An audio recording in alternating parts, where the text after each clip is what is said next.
Count the cost.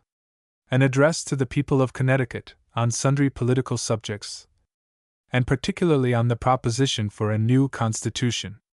By Jonathan Steadfast. 1804. However combinations or associations of the above description may now and then answer popular ends, they are likely in the course of time and things to become potent engines, by which cunning ambitions and unprincipled men will be enabled to subvert the power of the people, and to usurp to themselves the reins of government, destroying afterwards the very engines which have lifted them to unjust dominion. Washington's Farewell Address. An address to the people of Connecticut. For which of you intending to build a tower sitteth not down first and counteth the cost? An interesting question is here asked by the direction of infinite wisdom. This question contains the following useful and important instruction: that no man or body of men should attempt the accomplishment of any great object without duly estimating the evils and benefits probably resulting from it. Such a rule of life and adopted and adhered to would have prevented many schemes and projects which have cost much, and which have been productive of nothing but the disgrace to their authors and misery to the human race. It would induce men to obey the dictates of experience rather than the dreams of enthusiasm, and would drive from the world a species of wisdom which is indeed folly. An attempt is now making in this state to change the vital principles of our government, to remove from office all our present rulers, and to introduce a new order of things. To these innovations the people are invited, allured and exhorted. To effect these objects no pains are spared, no exertions are omitted. An important question here arises, viz. Would the accomplishment of the object be worth the cost? An individual who neither holds an office nor seeks one, who can have nothing in view but the maintenance of that order of things which shall most effectually promote public and private happiness, and who has the same interest in the welfare of society as the great body of his fellow citizens, requests the dispassionate attention of the reader. While he considers this important subject, he will use no weapon but truth, and truth will be regarded by all except those who love darkness rather than light. To exhibit a correct view of the subject, it will be proper, first, to inquire into the present condition of Connecticut, and secondly, to examine the various plans or projects proposed for our adoption, and estimate the probable costs attending them. We can then, in the third place, form a just opinion of the propriety of the proposed changes. The condition of Connecticut first claims our attention. That our climate, soil, and situation are such as to ensure as much health, riches, and prosperity as any people can rationally wish, seems not to be doubted. Our natural advantages do not indeed promise such an accumulation of wealth as might satisfy that avarice which, like the horse leech, is constantly crying, "Give, give." They are such, however, as will, in ordinary cases, ensure to industry an ample reward, and this should satisfy a virtuous mind. The diffusion of knowledge is greater than in any other part of the globe of equal dimensions. Such are the excellent provisions of our laws, and the virtuous habits of our citizens, that schools of instruction in all useful knowledge are to be found in every place where they are needed. There is no village in this state which will not attest to this fact. In various places also flourishing academies are supported, in which the higher branches of science are taught, and our college is at once our ornament and our pride. Religious instruction is also brought almost to every man's door, so that none can justly complain that they are denied the means of growing wiser and better. By the liberality of the benevolent, private libraries are everywhere found which, with the other sources of information, evince the superiority of our condition to that of any other people, in the means of gaining valuable knowledge. To those who, with the writer, believe that ignorance is the parent of vice, and that the civilized is preferable to the savage state, our situation, in the above particulars, demands the gratitude of every heart. Our Constitution and government are perfectly free, and our laws are mild, equitable, and just. To the truth of this position there is the most ample and unequivocal proof. 1. Those who seek to revolutionize the state declare this to be the nature of our government with few exceptions. Such testimony cannot be doubted, it is the testimony of a man against himself. Ask your neighbor to point you to the evils under which he labors. Ask him to name the man who is oppressed except by his vices or his follies, and if he be honest, he will tell you that there is no such man. If he be dishonest, his silence will be proof in point. 2. Strangers who reside here a sufficient time to learn our laws, universally concur in their declarations on this subject. They will ask, with surprise, why the people of Connecticut should complain. They see every man indulged in worshipping God as he pleases, and they see many indulged in neglecting his worship entirely. They see men everywhere enjoying the liberty of doing what is right, and such liberty, they rightly decide, is the perfection of freedom. 3. The experience of a century and a half affords irresistible proof on this subject. During this long period, convulsions have shaken many parts of the earth, and there has been a mighty waste of human happiness. Empires and kingdoms have been prostrated, and the sword hath been devouring without cessation. This state too hath been threatened, clouds have gathered and portended a dreadful desolation, but we have been defended, protected, and saved. No essential changes in our government have ever taken place. Formed by men who knew the important difference between liberty and licentiousness, it has been our shield, our strong tower, our secure fortress. To the calls of our country we have ever been obedient. No state hath more cheerfully met danger, no state hath more readily or effectually resisted foreign aggression. Washington while living was a witness to this fact, and though dead he yet speaketh. While plots, insurrections, and rebellions have distressed many states and nations, Connecticut hath enjoyed an internal peace and tranquility, which forcibly demonstrates the wisdom and equity of her government. Such a government, administered by men of virtue and talents, has produced the most benign effects, and our prosperity is calculated to excite the warmest expressions of gratitude rather than the murmurs of disaffection. 4. Our Treasury exhibits the truth of these remarks. It is clear from the statement in the appendix, to which every reader will advert with pleasure, that the people of Connecticut annually receive $37,455.76 more from the Treasury than they pay into it by taxes and duties. At the close of the late war, such had been our exertions, we were encumbered with a debt of nearly $2 millions. Now that debt is paid, and we have nearly that sum in advance. Where is the state which can justly boast of greater prosperity? Notwithstanding this enviable situation, a clamor is excited, the people are agitated, and discord, with its train of evils, is prevailing. Some of our citizens, in the height of political prosperity, are seeking to destroy an order of things which has prevailed in 150 years, and throw themselves into the arms of projectors and reformers. Is there nothing unaccountable in such conduct? Is there nothing calculated to excite indignation? My fellow citizens, shall any considerable portion of the people of Connecticut subject themselves to the reproach which rested on an ancient people? The ox knoweth his owner, and the ass his master's crib, but my people do not know, Israel doth not consider. Secondly, let us examine some of the plans and projects proposed for our adoption and estimate the probable costs attending them. Here we must speak with less certainty. What the present condition of Connecticut is we know. Respecting its future destiny we can only judge by arguing from cause to effect. Why a man who regards the happiness of his fellow men should attempt a change here is too wonderful for an ordinary capacity. No prudent farmer ever pulled up a hill of corn, which was flourishing, to see if there was not a worm at the root. One of these projects is the repeal of all laws for the support of religious institutions. The language of those who favor the measure is, that religion will take care of itself, that no external aid is necessary, that all legislative interference is impious. Many, and it is believed by far the greater part, of those who make these declarations, intend to throw down all the barriers which Christianity has erected against vice. They are obstinately determined to banish from the public mind all affection and veneration for the clergy, and respect for the institutions of religion, and to reduce Connecticut to that condition which knows no distinction between him who serveth God and him who serveth him not. They wish to see a republic without religion, and should they be gratified, the consequence would speedily be a miserable race of men without virtue, walling in vice and ripening for a dreadful destruction.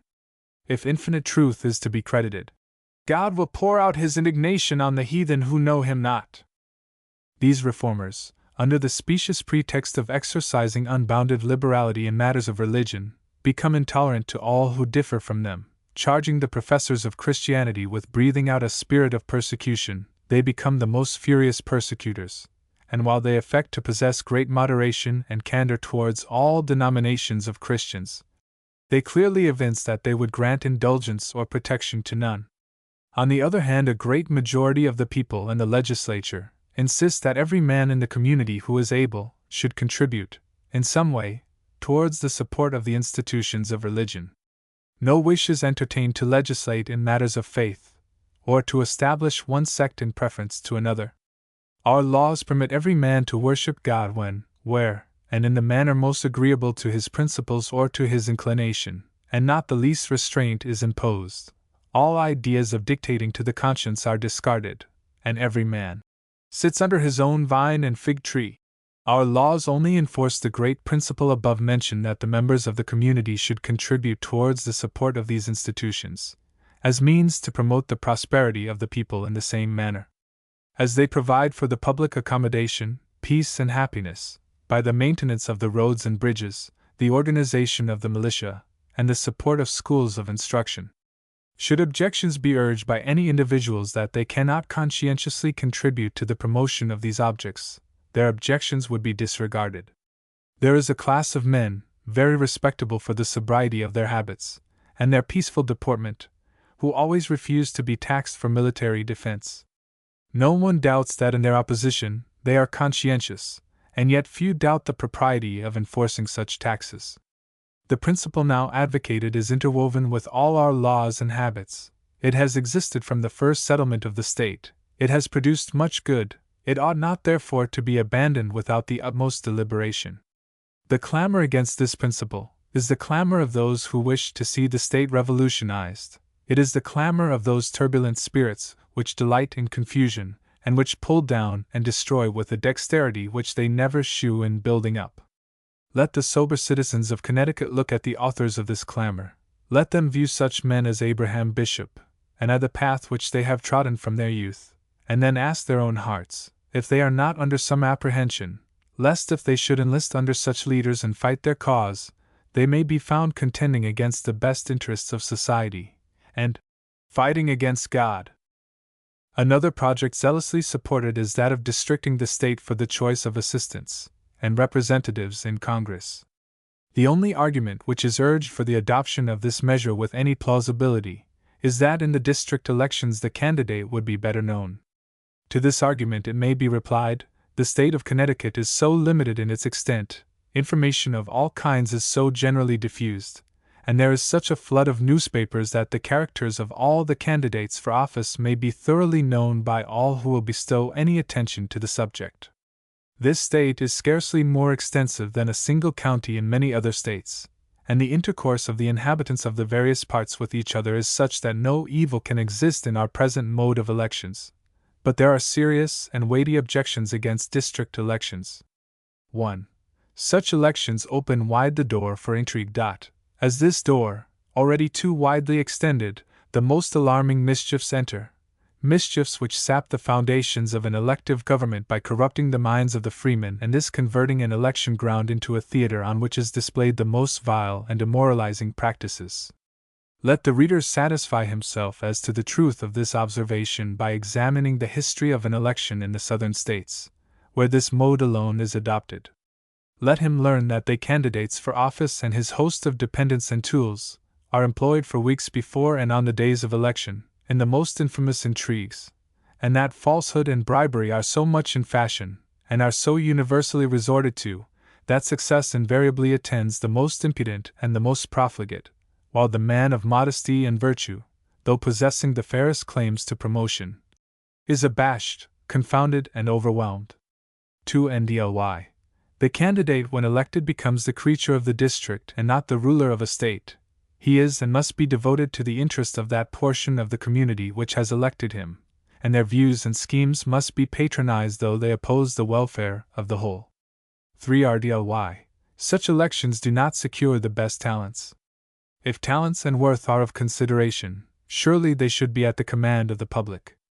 It is of no moment where a man dwells, but it is of immense importance that he be a wise man rather than a fool, a man of integrity rather than a knave. 4 THLY. Experience, the only safe and unerring guide, is altogether in favor of elections at large rather than by districts. The representation of this state in Congress has ever been of the most respectable character. It is not too much to say that no state in the Union can justly claim a superiority to Connecticut in this respect. The fame may be affirmed, with truth, of the upper house of the legislature of this state. Has there not been a constant succession of able and wise men in that branch of the administration of Connecticut? For more than a century we have preserved an unexampled prosperity.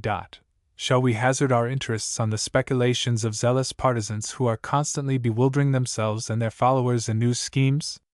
Another project is that of universal suffrage. The streets resound with the clamor that men are deprived of the invaluable privilege of choosing their rulers, and the people are invited to extend this privilege to all who pay taxes and do military duty. It is now discovered that Connecticut, in this particular, is not free. The great argument urged in support of universal suffrage is that taxation and representation should go hand in hand. It is said that this maxim was deemed just during the Revolutionary War, and that Americans adhered to it as a fundamental principle. This principle the writer readily recognizes as a sound and indisputable position in every free government. But what is the meaning of the maxim? Does it intend that every person who is taxed can of right claim the privilege of giving his suffrage? If so, persons convicted of offenses, or who are infamous for their vices, may vote, for such persons are not outlawed. On this principle, women of full age and unmarried are also to be admitted.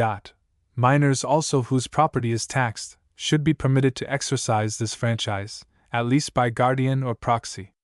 What then is the true meaning of the maxim, that representation and taxation are inseparable? Here all writers agree. It means that no community should be taxed by the legislature unless that community is, or might have been represented in such legislature. Hence several towns in this state till lately were not represented in the General Assembly, and of course not taxed. Barkhamsted, Colebrook, and Winchester, it is believed, were of this description. This state and the other states understood this maxim precisely as now explained, in their opposition to Great Britain. We complained that the colonies should not be taxed because they were not represented in Parliament. In this view of the subject, the maxim is wise and just. Again, is not every town in Connecticut now represented in the legislature, and of course each individual equally with every other? In the representative of Hartford, for example, a representative of the freemen of Hartford, or of the town of Hartford. The truth is, every man, woman, and child are represented. But it is said that many persons are excluded from giving their suffrages who have life, liberty, and reputation to protect. On a close attention to this fact, it will be found that the number of those worthy members of society who do not possess the legal qualification is small, and if men are to have an influence in elections according to the amount of their taxes, why should not the man who pays $50 be entitled to more than one vote?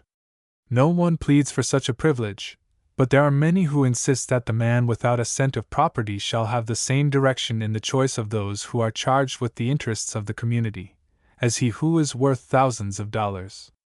A friend to the rights of man seems to feel no alarm at the idea that one who exhausts his earnings in the grog shop should have an influence in elections in proportion to strength of his lungs, or his activity in intrigue, but he is greatly agitated from an apprehension that men who have property to protect will not promote the well-being of society. A juror who is to decide on the controversies of his neighbors, an appraiser of land, a distributor of a deceased person's estate, must be freeholders by a standing law which is the subject of no insurer, and yet it is said that in the important transaction of choosing men to enact laws, and to appoint those who are to decide on and execute those laws, no qualifications are necessary. Again, it is insisted by those who oppose universal suffrage, and the reader is desired to notice the remark with attention, that no community can be safe unless the power of elections resides principally with the great body of the landholders. Such an influence had this principle on those wise men who formed our laws, that a mere trifle in real property gives the right of suffrage, while a man may be excluded who is the proprietor of personal property to a large amount. Landholders have an enduring interest in the welfare of the community. They are lords of their own soil, and of course, to a certain degree, independent. They therefore will resist tyranny. They will equally oppose anarchy because they are aware that in any storm which may arise they must abide its fury. The merchant, with his thousands, can seek a shelter, to the mere bird of passage, who has no abiding country and who seeks none to come. It is of little moment whether stability or confusion predominate, but to the former who is enchained to the state, peace and order is of inestimable value. What, my fellow citizens, is the attempt now making? What is the language of those who advocate universal suffrage? It is nothing less than an effort to wrest from the farmers of Connecticut that control over the elections which is their only fortress of safety. Let men who wish to protect their invaluable rights ponder on these things, and let them at the same time remember that no nation in which universal suffrage hath been allowed hath remained free and happy. Another project urged, with great vehemence, is to displace all our present rulers. By those is meant our legislators in the general and state government, our judges and magistrates of every grade. That such is a darling object with those who seek to revolutionize Connecticut, there is no doubt. Is such a measure wise? Who are these rulers? A candid observer must reply, they are men in whose hands power has been wisely placed by the people, and who have never abused that power, men of unquestionable talents, and of spotless fame. Among them are your Trumbulls, your Ellsworths, your Hillhouses, your Griswolds, your Goodriches and your Cavenports, men tried and approved. Among them there is one who was side by side with your beloved Washington during the Revolutionary War, who has repeatedly been elected your first magistrate, and against whom the tongue of slander never moved but in the hard service of a harder master. There is another, who for more than 20 years has been employed in the first offices in the gift of his country, and whose probity and talents are second to those of none of his contemporaries. Among these are many who must enjoy the affection and veneration of their countrymen, while superior worth is regarded. Against these men the cry is raised, not the cry of the oppressed, for God knows no man in Connecticut is oppressed, but the cry of those who pant for office, and who can rise only on the ruins of others. Your judges also, to whom is committed the administration of justice, are marked out as the victims of party spirit. Is not a wise and faithful execution of the laws the chief object of every good government? Without this, who is safe for a moment? Without this, liberty can exist only in name. The name indeed may be blasphemously uttered, but the substance is gone with the liberty of all who have relied on professions. Let the people of Connecticut look at their tribunals of justice. Are they not filled with men of incorruptible integrity? Where has innocence received a more ample protection? Is not the transgressor punished, and are not the wrongs of the injured redressed? Are not our mild laws executed in mercy, and is not justice awarded with impartiality to individuals? Can you look at the seat of justice and say, iniquity is there? Dare any man say that the judges of our high courts are not upright, intelligent, and learned? Who then can justly complain? Yet the stripling of yesterday, the bold projector, the unprincipled and ambitious, with a host of deceived followers, with matchless effrontery, arraign the conduct of these magistrates and loudly demand that they be driven from their offices, and from public confidence. Another favorite scheme is to elevate to all the offices of importance men who have never enjoyed the public confidence. The language of these revolutionists is, respecting the men in power in Connecticut, we will not have these men to rule over us. We will fill their places with men of our choice, the creatures of our hands, and who will be subservient to our views. But, my countrymen, before you join in this project, pause and inquire, who are these men who thus assert their claim to rule over you? Who are these men who place themselves in the corners of the streets and cry, "Oh, that we were made judges in the land"? It is no part of the writer's design to hunt vice from its guilty retreat, to expose before an insulted people the horrid features which distinguish certain individuals who challenge popular applause, or to attach private character, but justice demands that men who boldly claim to be the rulers of the free and happy state of Connecticut should be known. The men who are to stand in the places of our Trumbulls and our Ellsworths should not shrink from public investigation. To those who respect the authority of God, it is a matter of no small moment that those who rule over men should be just, ruling in the fear of God, nor will men, accustomed to revere this solemn declaration, lend their aid to elevate men of vicious and corrupt lives, without some dismay. It is not enough to tell us that men will be selected of more virtue and talents than those now in power. Such a pretense is vain. No man in his senses will regard it. No man makes such a pretense but for wicked purpose. If we are directed to turn our eyes to those who for years past have been held up in the unsuccessful nominations, and are told that these are to be substituted for the men who now guide our councils, what are we to expect? An appeal may be made to every man not bewildered in this new and destructive madness. He may be asked who among these men stand forth with fair claims to public confidence. Where among them can be found the polished scholar, the able civilian, the enlightened judge? Do we see in a single individual an assemblage of talents united with virtue sufficient to qualify him for the seat of justice? If there are such men, they have hitherto hid their talents i' the earth. It will not here be forgotten that the attempt is to reject men long known and respected, and to fill their places with those who are without a witness in their favor. A still more mischievous and alarming project is that of making a new constitution for Connecticut. This project originates entirely in a spirit of Jacobinism. It is a new theme on which to descant to effect a revolution in Connecticut. The object is, by false assertions, to induce a belief that no constitution exists, and that tyranny prevails. This party always address the passions and never the understanding. Review their measures for a few years, and you will distinctly perceive their motives and aims. To create disaffection and hatred towards those who formerly administered the general government, it was boldly asserted that the treasury had been plundered. Even the illustrious savior of his country was accused of embezzling public money, and his followers could not expect a less happy fate. Men of the most unsuspected integrity were openly attacked by anonymous publications, or despoiled of their good name by secret insinuations. These calumnies were kept in circulation by their authors till impudence itself was abashed, and the object in view obtained. Not a tittle of proof was ever adduced. An investigation always shewed that the charges were not only false, but entirely groundless. For the same unworthy purpose it was asserted in every circle of opposition that salaries were too high, and the incomes of office enormous. Every tavern resounded with this grievance. At length the principal authors of this clamor got into place, and the clamor was hushed. Yes, men who urged the people of Connecticut almost to rebellion on this account, stepped into the places and, without a blush, took more from the people than their predecessors. Look at Mr. Babcock's paper in 1799 and 1800, and see its columns filled with railing against high salaries. Look at it since Abraham Bishop takes $3,000 a year, and Alexander Walcott more than $4,000, and find, if you can, a complaint on this subject. Such meanness, such baseness, such hypocrisy in office seekers, exhibit in strong colors the depravity of human nature, and teach us what dependence may justly be placed on pretensions and professions.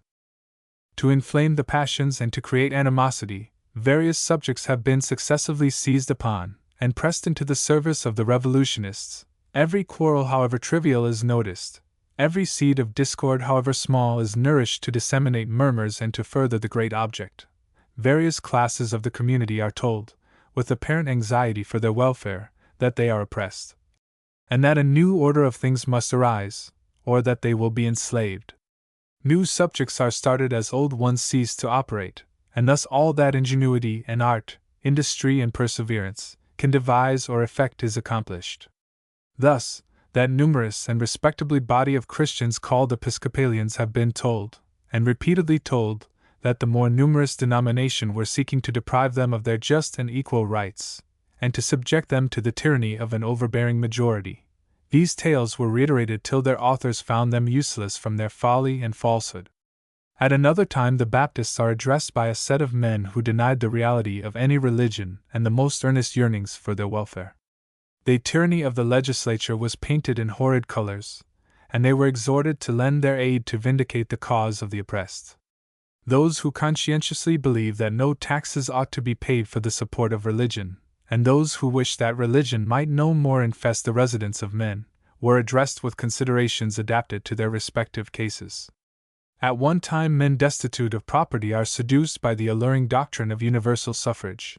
Then the farmer is told that taxes are too high on land, and with the same breath, the mechanic is sagely informed that the poll tax should be repealed, and the burden fall back on the landholder. Festivals under the pretense of honoring the election of Mr. Jefferson and Mr. Burr, and of extolling the wisdom of the purchase of Louisiana, but with a real design to blazon the fame of those who assume the character of friends of the people that they may the more readily destroy the most free and equitable government in the world, are continually holden, and the discontented, the factious, the ambitious, and the corrupt are collected and flattered with declamations in the various shapes of prayers, sermons, and orations. Thus a people enjoying the height of political prosperity are cajoled into a belief that men without virtue, without the restraints of the gospel, without a particle of real regard for their fellow men, are their best friends, and are anxiously laboring to promote their good. Let such remember that when the Ethiopian shall change his skin, when the leopard shall change his spots, and when bitter fountains shall send forth sweet water, then will those who flatter the people with their tongues, and deceive them with their lips, seek their happiness. Such are some of the measures resorted to by those who have sworn in their wrath that Connecticut shall be revolutionized. Finding all these ineffectual, and that the good sense and virtue of Connecticut has hitherto opposed an inseparable barrier to all their plans, they now exclaim Connecticut has no constitution. Such a gross absurdity could never have been promulgated till the mind was in some degree prepared, by being accustomed to misrepresentation. This was well known to Mr. Bishop, who has for years been in the habit of disregarding moral obligation. In the year 1789 this orator pronounced several inflammatory invectives against the Constitution of the United States, to which he was a bitter enemy till he obtained an office under it worth $3,000 a year. At that time his language was, "The Constitution of Connecticut is the best in the world, it has grown up with the people, and is fitted to their condition." Now this consistent man, who is endeavoring to gull the people that he may successfully tyrannize over them, avows that they are without a constitution. My fellow citizens, examine this head of clamor with candor, read the solemn declaration of Washington in the title page, attend to the following remarks, and then tell me if you do not perceive in this project, with the manner in which it is supported and attempted to be accomplished, enough of the revolutionary spirit of France to excite the indignation of every real friend to the peace and happiness of Connecticut. 1. If there be no constitution in Connecticut, then your Huntingtons, your Trumbulls, your Shermans, your Walcotts, and your Davenports, with many other worthies, who were your defense in war, and your ornament in peace, and who are now sleeping with their fathers, were wicked usurpers. They ruled their fellow citizens without authority, they were tyrants. Let Judd and Bishop approach the sepulchres of these venerable men, let them lift the covering from these venerable ashes, and in the face of heaven pronounce them tyrants. Could you see them approach their dust with such language on their tongues, you would see them retreat with horrible confusion from these relics of departed worth. 2. The present rulers are acting also without authority, and their laws are void. Then you are already in the midst of anarchy and wild misrule. Then has no man a title to an inch of land, and you are ready for an equal of division of property. All protection of life and liberty is at an end, and the will of a mob is now to prevail. 3. If indeed there is no constitution, then the oath which has been administered in your freemen's meetings for 20 years, by which each man has sworn to be true and faithful to the Constitution of the state, is worse than impious profanation of the name of God. Then your judges, magistrates, and jurors have stripped men of their property, condemned some to Newgate and others to the post, the pillory, and the gallows without a warrant, and are therefore murderers. O thou God of order in this our condition! But 4. We have a constitution, a free and happy constitution. It was to our fathers like the shadow of a great rock in a weary land. It has enabled them to transmit to us a fair and glorious inheritance. If we suffer revolutionists to rob us of this birthright, then we are bastards and not sons. It is a fact as well authenticated as the settlement of the state, that a constitution was formed by the people of the then colony of Connecticut, before the charter of King Charles. This charter was a guarantee of that constitution. Trumbull's History of Connecticut gives us this constitution and its origin. On our separation from Great Britain, the people, through their representatives, made the following declaration on this subject. An act containing an abstract and declaration of the rights and privileges of the people of this state, and securing the same. The people of this state, being by the providence of God free and independent, have the sole and exclusive right of governing themselves as a free, sovereign, and independent state, and having from their ancestors derived a free and excellent constitution of government whereby the legislature depends on the free and annual election of the people, they have the best security for the preservation of their civil and religious rights and liberties. And forasmuch as the free fruition of such liberties and privileges as humanity, civility, and Christianity call for, as is due to every man in his place and proportion, without impeachment and infringement, hath ever been, and will be the tranquillity and stability of churches and commonwealths, and the denial thereof, the disturbance, if not the ruin of both. Par. I. Be it enacted and declared by the Governor, and Council and House of Representatives, in General Court assembled, that the ancient form of civil government, contained in the Charter from Charles II, King of England, and adopted by the people of this state, shall be and remain the civil constitution of this state under the sole authority of the people thereof, independent of any king or prince whatever. And that this republic is, and shall forever be and remain, a free, sovereign, and independent state, by the name of the state of Connecticut. 2. And be it further enacted and declared, that no man's land shall be taken away, no man's honor or good name shall be stained, no man's person shall be arrested, restrained, banished, dismembered, nor any ways punished, no man shall be deprived of his wife or children, no man's goods or estate shall be taken away from him, nor any ways indemnized under the color of law, or countenance of authority, unless clearly warranted by the laws of this state. 3. That all the free inhabitants of this or any other of the United States of America, and foreigners in amity with this state, shall enjoy the same justice and law within this state, which is general for the state in all cases proper for the cognizance of the civil authority and court of judicature within the same, and that without partiality or delay. 4. And that no man's person shall be restrained, or imprisoned, by any authority whatsoever, before the law hath sentenced him thereunto, if he can and will give sufficient security, bail, or main prize for his appearance and good behavior in the meantime, unless it be for capital crimes, contempt in open court, or in such cases wherein some express law doth allow of, or order the same. These proceedings have been regarded as the ark of our political safety by the great and the good of all parties, who have gone before us. Never till this year have we heard, or even suspected that our state was governed by lawless mobs. Now, as a means to effect a revolution, for the first time, have a few designing men endeavored to excite alarm. They have indeed excited alarm. Sober men of their own party are alarmed, honest men, who are not misguided, see the whole extent of this project and they will frown it into contempt. 5. Mr. Edwards, as chairman of a body of men whom he calls a State Committee, on the 30th of July, without consulting even his brethren of the committee, ordered delegates to meet at New Haven on the 5th Wednesday of August. In those towns where enough could not be assembled to elect a member, the person written to was authorized to attend and take a seat. In some towns the proposition was rejected even by Republicans. The delegates thus chosen, with all who united with their opinions, and chose to attend, met at the time and place appointed, shut their doors against every eye and ear, sat one day, formed an address, ordered 10,000 copies printed and dissolved. This address we have seen. It deserves some notice. The first thing that attracts our attention is that William Judd, Esq. of Farmington, is appointed chairman. This was an admirable provision. Such a meeting should certainly have such a head. A man with the habit of devoting his feeble talents to intrigue, and who is noticeable only for an ostentatious parade, would preside in such an assembly with peculiar grace.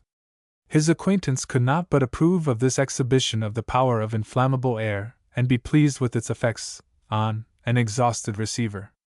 The meeting thus organized proceeded to style this convention as follows. At a meeting of delegates from 97 towns of the state of Connecticut, convened at New Haven on the 29th of August 1804. Delegates do they style themselves? The people would be obliged to this convention to disclose their authority. Who commissioned these gentlemen for this important labor of providing them with a constitution? The truth is not a man in that convention was chosen by a majority of the people of their town, in many instances with less than a quarter part, and in general with less than a tenth, yet they call themselves delegates. Thus, the convention with Major Judd in the chair precede their address with a grossly deceptive declaration, a declaration notoriously false and impudent. They then declare it as their unanimous opinion that the people of this state are at present without a constitution of civil government. This was to have been expected. Mr. Edwards ordered them to meet for that purpose, and shall they not obey their master? Bishop and Walcott have repeatedly directed them to make this declaration, and Major Judd knows it to be true. Can any man doubt either the truth of this remark or the sincerity with which it is uttered? Is it not clear that this whole proceeding originates in a pure unmixed affection for the people and a sacred regard to truth? My fellow citizens, look at the whole course of the lives of Judd. I place him first on the list because he was chairman of Bishop and of Walcott, and say if they have not ever been under the influence of the most disinterested virtue and the most exalted patriotism? Look also at these delegates from 97 towns, and say if they can have any other object in view but the dignity, happiness, and glory of their country? Individuals can only vouch for individuals. The writer can vouch for about 30 with Major Judd at their head. If any reader shall think that the subject is treated with too much levity, he should reflect that we are now animadverting on this convention in their appointment of chairman, their styling themselves delegates from 97 towns, and their declaration that we have no constitution. On these subjects it is scarcely possible to be serious. The address proceeds to declare how many of the Confederated States have made for themselves constitutions. We ask, which of them is more prosperous than Connecticut? In which of them are the great interests of society better secured?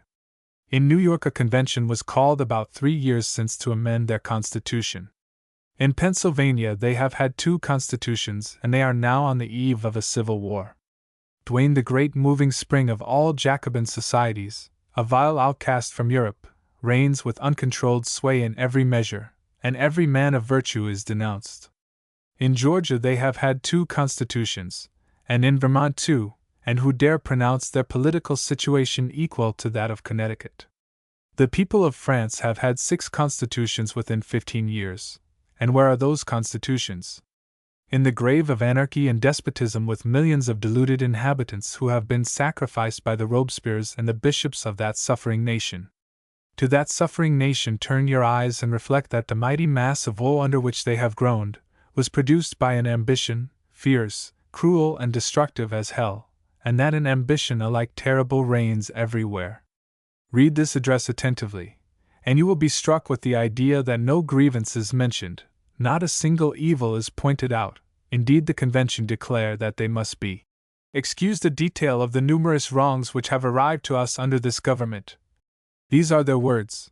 They are excused indeed. Yes, they are excused from not polluting their address with falsehoods in this particular. Full well they knew that no such wrongs existed. Full well they anticipated that a certain detection would follow any such attempt at imposition. The leaders in this convention knew full well that there is intelligence enough in Connecticut to meet them on any complaint, and to shew that it is groundless.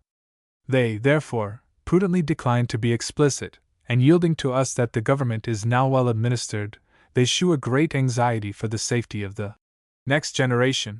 What an astonishing display of philanthropy! Bishop and Walcott are not at ease in their hearts, while there is a prospect that even the generations which succeed us will experience a woe. After many remarks directed to the passions, without proposing in specific terms a single provision of their newly projected constitution, without laying their finger upon a single grievance, without urging a single argument tending to shew that a constitution does not exist, the address unmakes itself, it unmasks the convention, it unmasks these patriotic delegates, and discovers the true cause of this Jacobinic meeting. Towards the close of it, speaking of the people, it says, "By their votes will be known their decision. If a constitution appears desirable, they will vote for men who are in favor of it." Here the convention speak which all may understand, but lest they had not made themselves sufficiently intelligible, they add, "We ask men of all parties to attend punctually at proxies and to continue a contest of votes till the great question whether this state shall have a constitution be settled finally and forever." Now, the plain English of these sentences is this: we who are here assembled in convention, wish the people of Connecticut to vote for such men, in future, for office, as are in favor of a new constitution. We have already declared that we are in favor of such a constitution. Pray therefore vote for us and continue. The context. Till we succeed, and then. Yes, my fellow citizens, and then, what will they do? Why laugh at your folly, take all the offices and leave you to take care of yourselves? If such would not be their conduct, then the sun will no more rise in the east. Gentlemen of the convention, pray cease your pretensions to promotion till the people discover your merit. If you are honest, great, and wise, you will certainly be noticed and promoted. If you are pygmy politicians, the mushroom growth of an hour, dressed only with the little brief authority of self-created delegates to a self-created convention to aggrandize yourselves, then probably you will live with little further notice. And it will only be said hereafter of you that you belong to an assembly convened at New Haven on the 29th of August 1804, which sprang up in a day, chose Major Judd chairman. And like Jonah's gourd withered in a day. In this convention the question was much discussed whether the address should be made to the people or to the constituted authority of our state, the legislature. Some honest Republicans insisted that it was proper to apply to the legislature, but this was opposed by the young lawyers and the leaders of the party universally. Full well they knew that such a measure would not answer their purpose. Mobs never talk of any authority except that of the sovereign people. To the sovereign people they go, and to the sovereign people they appeal till a sovereign people are cruelly insulted, cajoled, and enslaved. Marat, Robespierre, and Bonaparte told the sovereign people that they were all in all till they had robbed them of their dearest interests, and enchained them in despotism, and they now mock them with such declarations as these, *, the perfectibility of human nature, the worst disease of man, *, the caprice of elections must be destroyed, *, the people cannot govern themselves. Having examined some of the plans or projects proposed for our adoption, we will now estimate the probable cost attending them. It is to be recollected that the proposition is to change the vital principles of our government, to displace our present rulers and to fill their places with men who never enjoyed the public confidence. To determine whether these objects are worth accomplishing, it is necessary to count the cost. 1. One part of this cost will be an increase of the violence of parties. Men who regard their property, their liberty, and their lives, will not yield them a willing sacrifice to the demands of the ambitious and unprincipled. Men who faced danger and braved death during a 7 years' war.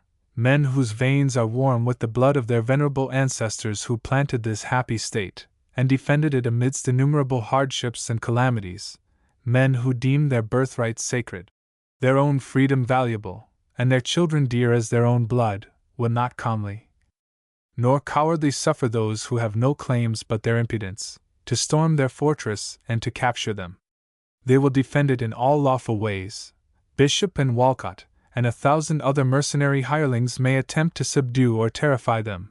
A proud and haughty leader who, under the guise of patriotism, is attempting to undermine the happiness of the best regulated and freest state in the Union, with 1,000 sycophants, conspiring to bring us under the yoke of Virginia, may exhaust their ingenuity and malice.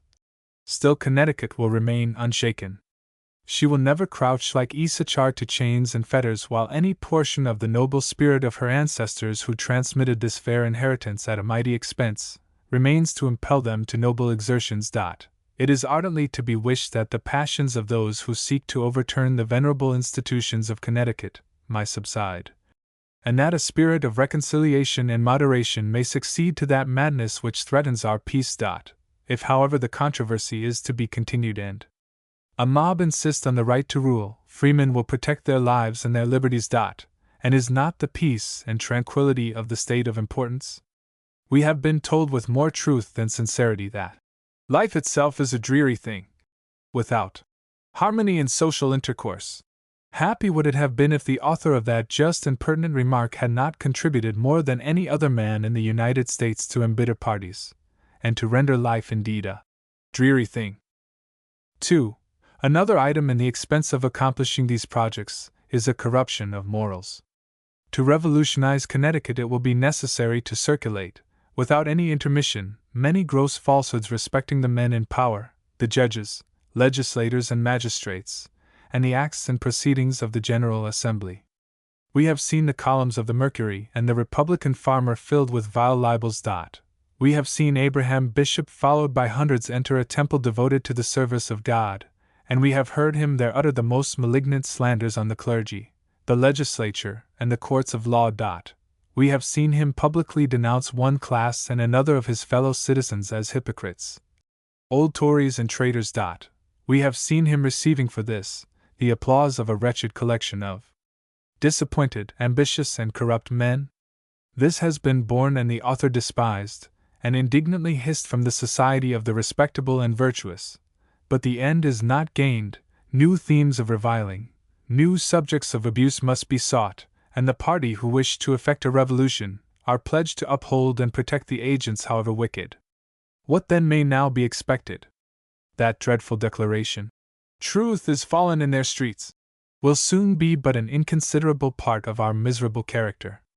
It need not be added that such a condition evinces great corruption of morals. 3. Another part of this expense will be the elevation of men to office who are unworthy of public confidence. What can a nation or state expect from such men? What could now be expected from these men but that they become immediately the creatures of a party, the tools of a faction? Is it worthy of no consideration that judges who are to be the arbiters of controversies, who are to adjudicate on the lives of their fellow citizens, and to whom is committed the dearest and highest interests of society, should be men of virtue, of wisdom, and of unsullied reputation? Can a court be a shield against the proud oppressor when a daring leader can crush them with his nod? Be not deceived, my fellow citizens. No nation hath yet made such an experiment without feeling its bitter and dreadful effects. See the revolutionary tribunals of France. See in them a melancholy picture of corrupt courts and unprincipled judges. The cruelty of that nation hath appeared nowhere more infernal than through their forms of law and in their sanctuaries of justice. A corrupt judgment seat is the greatest curse with which a people can be punished. In the meantime, all subordinate tribunals will partake of the same character. Thus, instead of a government of laws, there will be the tyranny of a desperate faction. Let no one reply that there is no danger of such evils in Connecticut. We now see a few leaders control a party of several thousands. We have seen 600 meet and applaud the purchase of Louisiana when not 1 in 5 of them could form any opinion on the merits of the bargain. We have seen a few leaders direct the offering of incense to Burr while the great body of their followers cursed him. We see a party suffering the pride of Virginia to control the government of the Union and to oppress New England with a heavy impost because she would not submit to internal taxes.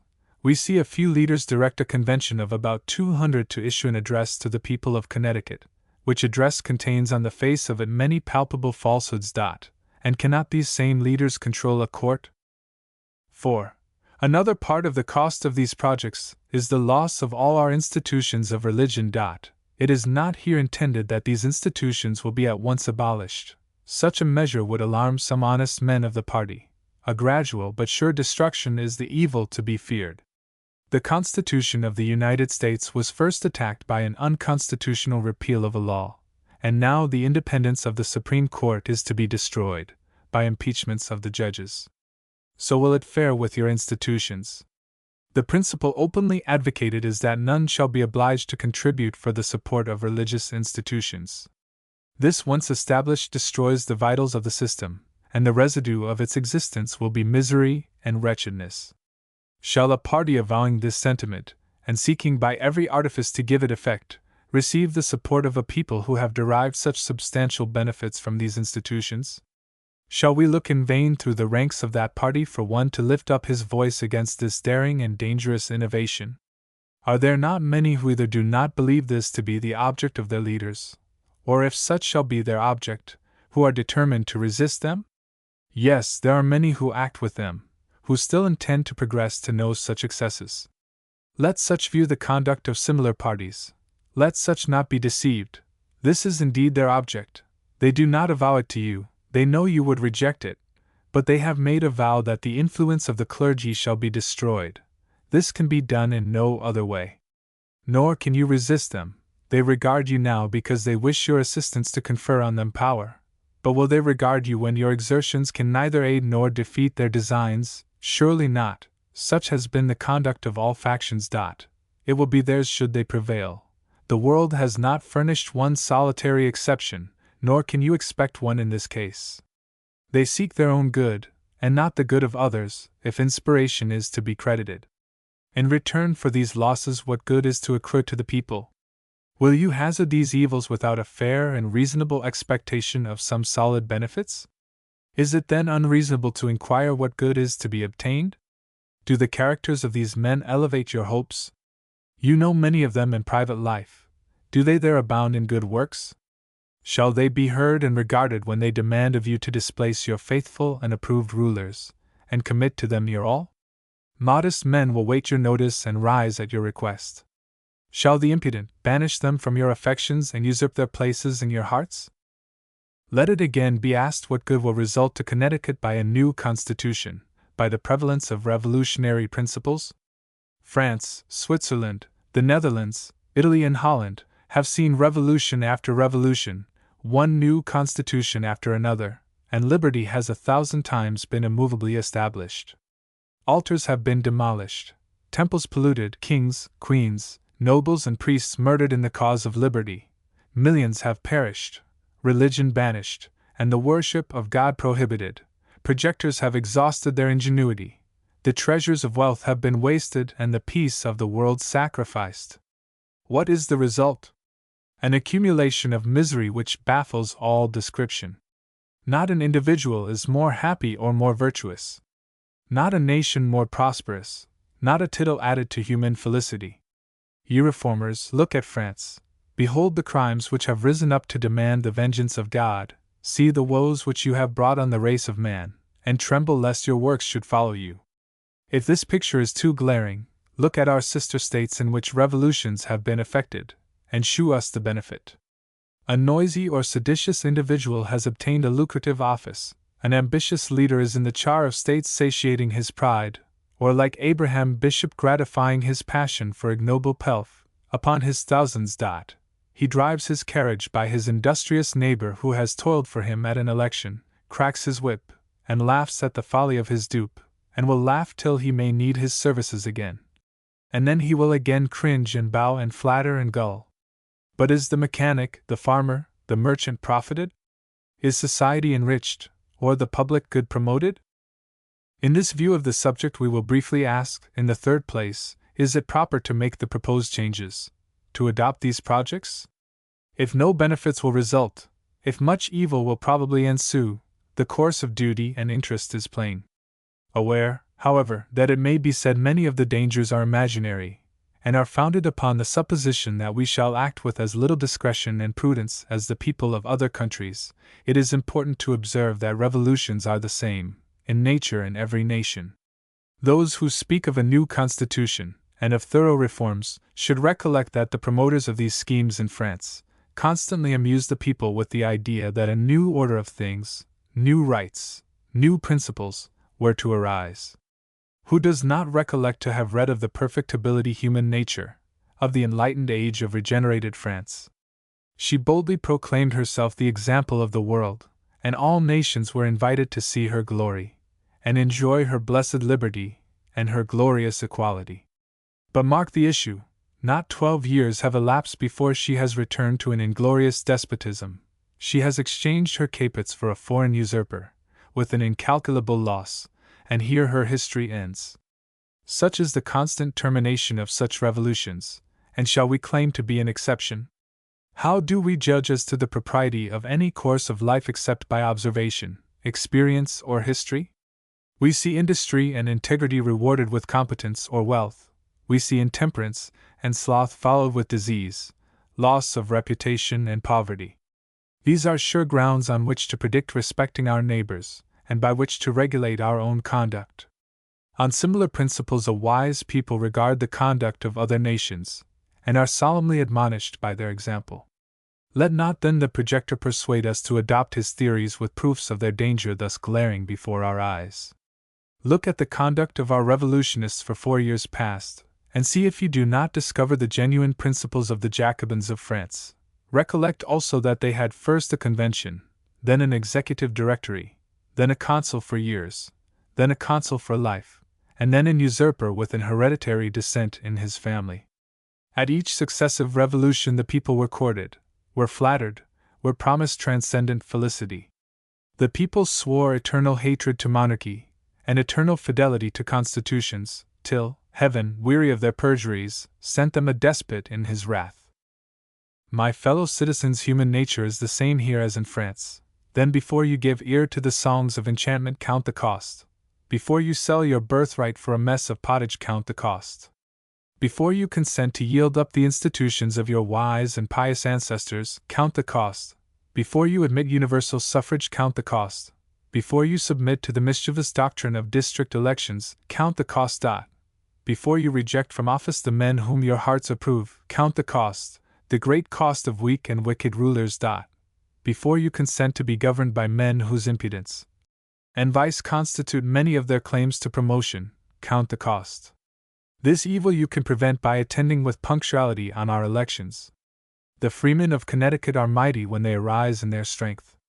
No freeman can justify absence except from necessity. That people who will not faithfully attend upon the choice of their rulers cannot expect to retain their freedom. Trust not to a majority. Say not that things will go well without me. Such language is unbecoming freemen. Despair not of a majority. If you will not go with the multitude to do evil, go against them to do good. Before you neglect an election, count the cost. If the loss of your vote should prove the loss of an election of a single man, then will you not have counted the cost? My fellow citizens, we have a government which has protected us a century and a half. We have enjoyed unexampled prosperity. We may transmit a glorious inheritance to posterity. The writer has children dear to him as his own blood. These children are to him a sacred deposit. He can, with confidence, commit their political interests to such a government as Connecticut has enjoyed. He is persuaded that if they feel the iron hand of despotism, it will not be from such a government, and such rulers as we now possess. Before he yields his own, and their dear, and inestimable rights to the wild projects of the reformers of this age, he is firmly resolved to sit down and count the cost, and he entreats his fellow citizens to adopt similar resolutions.